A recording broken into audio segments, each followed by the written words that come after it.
ભચાઉ નજીક બજરંગ હોટલના પાર્કિંગમાંથી 2.11 કરોડનો વિદેશી દારૂનો જથ્થો ઝડપાયો।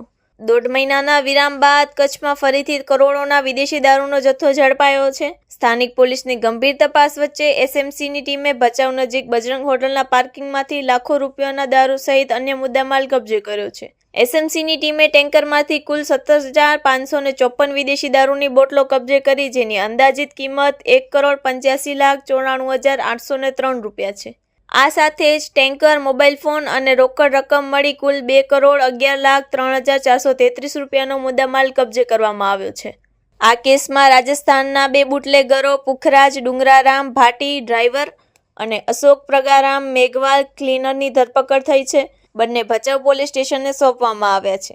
એસએમસીની તપાસ હેઠળ 4 અન્ય આરોપીઓની શોધખોળ ચાલી રહી છે, જેમાં મુખ્ય સપ્લાયર અનિલ ઝઘડિયા પ્રસાદ પંડ્યા, પેટિયાલા પંજાબનો અજાણ્યો નોકર, ટેન્કરનો માલિક અને મુન્દ્રા કચ્છ સ્થિત અજાણ્યો રિસીવર સામેલ છે। માં motor driving, safe and sure driving. Driving એ શોખ સાથે આપની મોટી જવાબદારી પણ છે। અમારા ઇન્સ્ટ્રક્ટર દ્વારા સચોટ અને સરળ માર્ગદર્શન, આપની રોજની તાલીમની માહિતી મેળવીને શું અધુરાશ છે એના ઉપર પૂરું ફોકસ કરાય છે।